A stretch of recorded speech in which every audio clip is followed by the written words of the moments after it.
Welcome to episode 31 of Antlia. There's a ton of interesting battles this turn. Most of them involve Ermor in one way or another. Yomi is talking mad shit right now. If you won't accept peace, then get ready to accept your death. Ermor is on his way up to construction 4. One of his commanders got hit with Seeking Arrow, but he has enough HP to overcome it. He alchemized almost 100 gems to get a hold of 1485 gold. And now we'll check out some of these battles. This is the battle where Ermor tried to relieve one of his forts that's being sieged by a pretty hefty force from Agartha, and since Agartha moved the sieging force onto that province, she's added a bunch of great olms from a neighboring province that she was sieging. So the sieging force got even larger and scarier. So it looks like the great olms are set to fire cavalry because this is instantly what they go for with their mind blasting. These equites just rapidly get destroyed by the great olms, and once they are all dead, I think maybe one routed off the battlefield, the great olms turn their attention to the Hastati,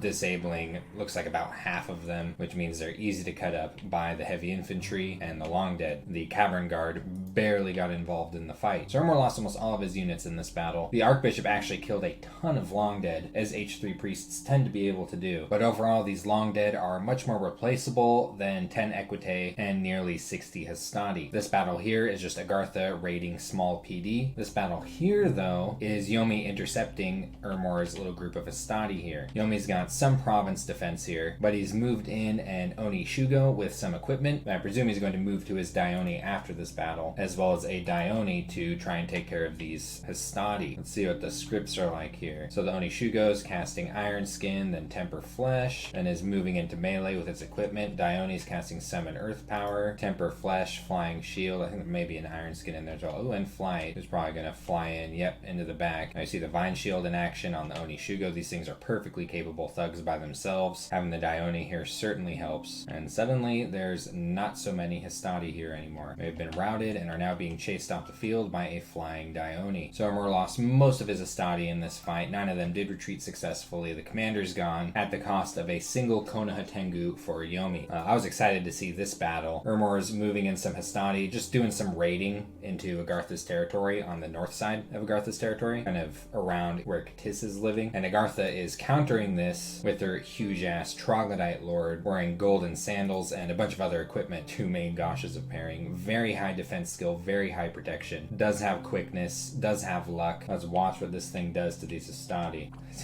One volley of javelins off before it gets up into their melee range. And yep, got the commander in that last stomp. And then falls asleep. This is a concern with this thug right here. This thing is very fatigue heavy. Lots of encumbrance. Some reinvigoration gear might be a better consideration than maybe the Ring of Water Breathing and Bracers of Protection. Maybe some less encumbered armor wouldn't be too bad. Armor of Knights if she gets up to construction 6. Because in its present state, it actually can't take on that many units without falling asleep. But against this raiding party, it was very effective. Falls asleep again, and that puts a stop to that. And yet another cool battle, this time between Vanheim and Ermor. Ermor's got some equite moving through this province along with some Retarii. There is no kind of priest able to bless any of these sacred units, including the Pegasus riders on the battlefield, unfortunately for Ermor. Vanheim has brought in 3 Van Jarls. They are all equipped with chainmails of displacement and lightning spears, and 2 of them have girdles of might. This is an example of reinvigoration gear that'd be really good on Agartha's Troglodyte Lord. And this is a lot of Van Jarls in one spot. Go ahead and check out their scripts. Looks like they get Blessing, a couple of them get Air Shield off, Holy Avenger, one of them casts Lightning Bolt. Yeah, this one seems to be scripted just to cast spells. Oh, dang. But when they get into melee range, they do have to deal with a Van Jarl, which is very effective in melee, and then the Lightning Bolts are also coming down and doing a lot of damage. Now they're casting Shockwave, more Lightning Bolts. Yeah, they cast Charge Body on themselves off script. And it looks like at this point, it's just a mage fight. This will be a little more effective if they're scripted to just go into melee at this point, because now they're going to have to deal with units coming into melee while they're potentially fatigued out. You see this one's at 93 fatigue, for example. A little bit dangerous, but there's not that much province defense here, so it doesn't end up being a problem for Vanheim. So these equite are taken care of. These gladiators and Retarii, or I guess some of them are gladiators. I thought they were all Retarii. They've been dispersed. Ermor still has his Centurion. Spring Spires is just Ermor counter-raiding with his Pontifex Maximus and some equite against Barbarian province defense. This battle here is just Vanheim raiding province defense. Godhaven is the same, except with Ermor raiding Vanheim province defense, Vanheim raiding Ermor province defense. And then we get to one of the larger battles, and this is Ermor trying to storm Yomi's fort. This is the one just below Yomi's capital. Ermor has an enormous box of equite and H3 priest to bless them. This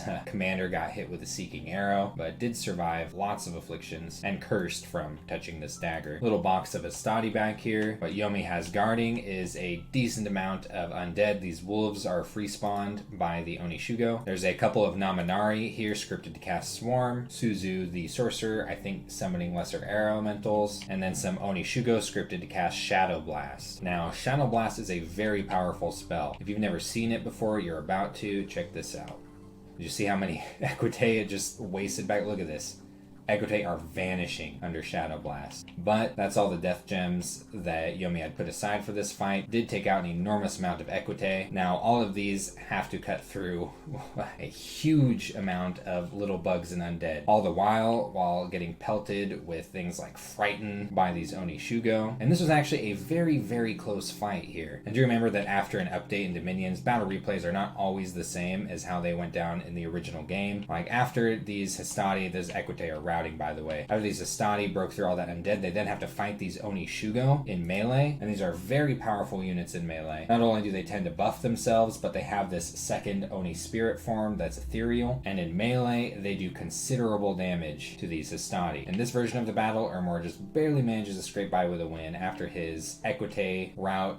Look at this. Even his Astadi route in the midst of this. But then Yomi's Onishugo, after being knocked into Oni spirit form by Ermor's H3, routes at the same time and gets off of the battlefield first. In the original version of the battle, Ermor was not so lucky. It looks like here the Equites routed a lot quicker after those big huge Shadow Blast hits, and then the Hastati also routed a lot quicker after taking some losses. Considerable damage was done to Yomi. Well, you notice he maintained most of his corpse constructs, which is why I think this rout happened a lot quicker in the initial version of the battle, and all of his Onishugos did manage to survive as well. Now here's where the real pain comes in for Ermor. If you look at the retreat details, nearly everything that retreated from that battle that Ermor owned was lost. All Ermor has left from that raid is 3 Hastati. All those equite down the drain. That H3 priest gone. All those Hastati gone. So massive success for Yomi here. Really bad day for Ermor. I imagine with this, Ermor is probably going to have to give up on the concept of invading Yomi altogether at this point, as now he's got Agartha invading him at the north and Vanheim invading him at the south. One thing that is worthy of noting as he's moving around a lot of his units, like this is a lot of Hastati up here, completely unsupported by mages. This in some senses divides his armies in not a very ideal way. Without mage support, these Hastati are fairly exposed, and without unit support, these mages are fairly exposed. And we're at a point in the game, it's turn 32, he has some decent research goals reached like Thaumaturgy 5, where you'll be casting things like Soul Slay like crazy. Even with Conjuration 3, he could be summoning small fire elementals. And at Evocation 4, he's got things like Fireball. He could definitely be utilizing these mages a lot more in these fights, and they'd probably be going a lot better. I think the fight he just had with Yomi is a very good demonstration of how powerful mages start to be at this point in the game, and they're only going to get more powerful as time goes on.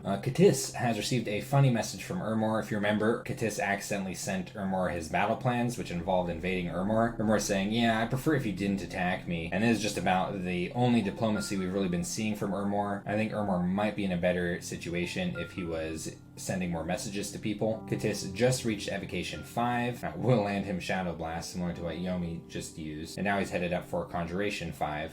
His site searching, including Dark Knowledge, was unsuccessful this turn, but he did find a magic site through an event of the Ancient Master, some old dude who's willing to train people. Actually, that's a decent amount of experience right there. Wouldn't be too bad for training thugs, but C'tis is not a very thug-heavy nation. And C'tis had 2 very good events this turn. 200 gold is never bad. 2,000 gold is amazing. And Divine Shield, fantastic magic item. This is a very good example of how good luck 3 scales can be for income. And C'tis is attempting to strong arm 4 provinces from Ermor. That's these 4 provinces that are bordering his territory right here, is saying that C'tis will accept peace with Ermor if C'tis can have these provinces. I imagine C'tis might be forming up here to attempt to take them. If C'tis even gets the chance, there's a very good chance Agartha might just be moving right up on both sides in the meantime. Sometimes it's better to just act than to wait around for a response. And some interesting stuff has happened with Agartha's turn as well. Now, a lot of Agartha's commanders are hearing some strange music that is attempting to drag them into the ocean. Something you'll notice about all of these commanders is they're amphibious. And one of these commanders was successfully lured into the water. Now, when he got there, he opened his eyes and, perfectly able to breathe underwater, was like, what the hell is this? This is a freaky ass looking fish lady. This is not what I wanted. Now, something Oceania could have done is set these up to cast large water elementals, which is where these sirens are effective when you're using them to assassinate amphibious commanders. To a non-amphibious commanders, they just drown them, and that's very powerful. Like, they don't even have a chance. But even in an assassination attempt, these things can spawn water elementals, which are very powerful underwater. Lots of regeneration. But instead, it was scripted to retreat, and in an assassination attempt, when something retreats, it dies. He attacked her in rage and disappointment. Awesome. We know about these Ermor-related battles, but this is all new down here. Agartha saw that Oceania has been working on this throne province at the same time. Agartha has moved her pretender into this province. Her pretender has a hefty amount of equipment. There's a black steel tower shield, main gauche of parrying, black steel helmet,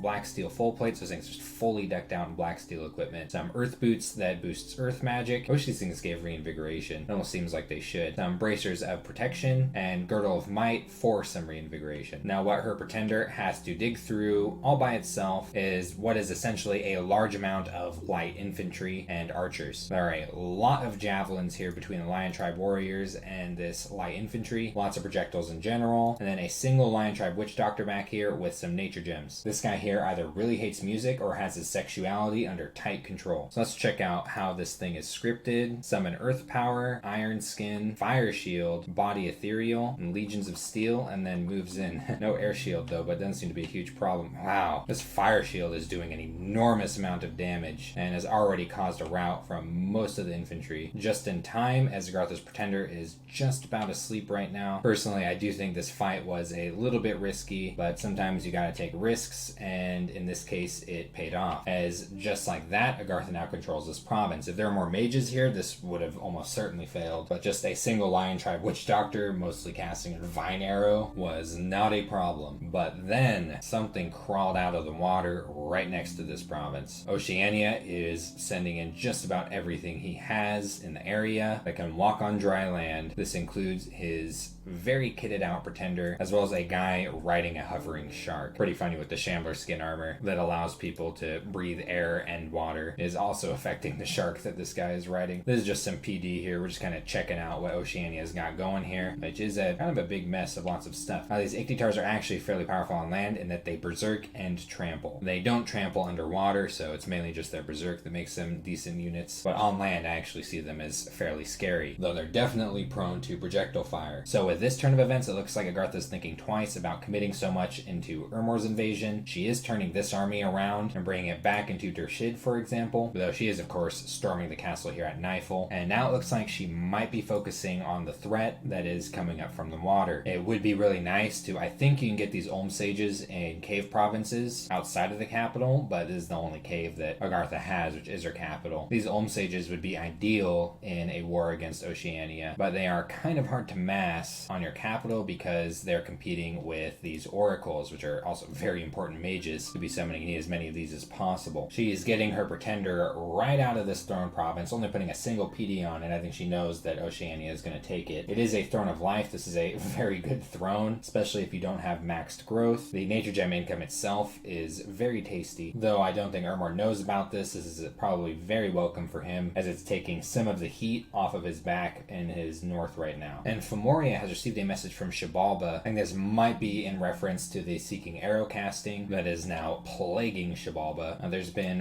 one raid against Xibalba and PD this turn. Might as well watch it, as it is involving Great Hawks. These things are entirely... Oh, just a few monkeys here. Wow. I don't think the people of Kashian Forest really care at this point. Like, oh, who's ruling us now? The monkeys or the birds? Changed hands quite a bit in recent times. Femoria had a couple of good events this turn. Decent pile of gold, almost 300 gold, some gems, and an enchanted mirror, as well as a spirit mask. Femoria has gotten a couple of free enchanted mirrors. These are really good items for deceiving your opponents so long as you use them correctly and put realistic units in the provinces where you have commanders holding these. And Spirit Mask is an item that allows whoever's wearing it to spam Frighten, would not be a bad thing to pair up with Wailing Winds, and Femoria does seem to have Wailing Winds in mind. He's going all in with this Seeking Arrow spam, casting it with all of his mages that he's able to. It looks like he's really trying to soak everything up here that Xibalba's got outside of that cave province. He's splitting up his birds to raid these two unforded provinces and has giants on the march. What's that thing's name? Afflict Me Not. Behind this army, he has an even larger army of giants supported with Thunderstrikers. Kind of an expensive choice for this. Not sure why he doesn't just move along a Numidian Sorceress to cast Storm. It would be a lot cheaper in air gems, and it would also be a lot more powerful. The Thunderstriker would be more efficient. Maybe he really does just want to spam Seeking Arrow as much as possible. Big piles of gold. He's got more Fomorian Kings on the way, cutting back a bit on his giant recruitment out here, focusing instead on Fomorian Druids on both of these provinces, and is really struggling with his Dominion around here. He's got priests out here preaching.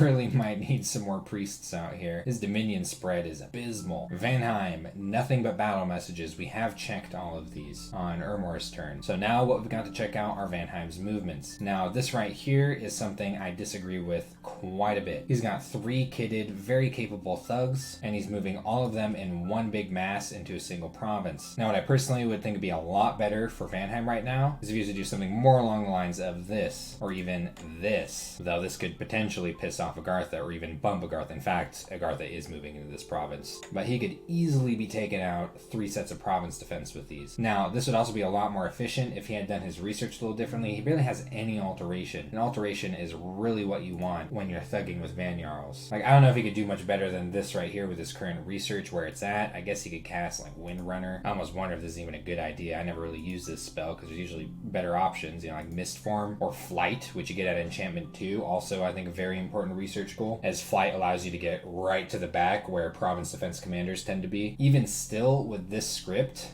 these Van Jarls could probably take on whatever province defense happens to be lying around these provinces. The risk would be maybe running into some Equite in a province like this, or, you know, if that was on the move. But just some thoughts. These things could be a lot more efficient than they are. Instead, they're, you know, they're all moving in a big blob like this. Same goes for what's going on here. All of these commanders could probably be taking provinces by themselves when there's nothing on them but, you know, just province defense. Oh, looks like Hannibal's getting on the move, so we'll see some elephants next turn. Looks like he forgot to do anything with Salvis, as well as Lompt down here. I think he meant to move him in unison with these cavalry units, but they didn't have the movement speed able to do so, so they end up just being left behind. Looks like he might be trying to consolidate to take on this big band of Vistani, or maybe even trying to intercept them with everything right here. I can't remember where Ermor was moving that. Oh, looks like they're gonna miss each other. Yomi has received a message from Xibalba, who's talking about alchemizing to make more gold, and once he's done with his cave fort, he is gonna sally out and attack Femoria again. Oceania is saying that he doesn't need any water gems at the moment, but he might in the future. Yomi just hit Alteration 5. This is a very nice research goal, and is now going to start working up the enchantment tree. With Alteration 5, he himself is getting Transmute Fire, which, along with the reminder from Xibalba, he is using immediately with his Pretender. He also gets Wooden Warriors, which is a very good protection boosting spell for units, and Invulnerability, which is something that can be nice for Dione to cast in many situations. Maws of the Earth is also a very powerful spell that he's getting access to. This is a lot of damage in a large area of effect, and also does Earth Grip in an area of effect 1. I think after this turn, Yomi is probably feeling a lot better about his position. I mean, it's not strong, but at this point, it looks like he's going to survive for some time to come. He's pushing off the Hastati that are chilling out on top of this fort right here, and is continuing to retake his territory.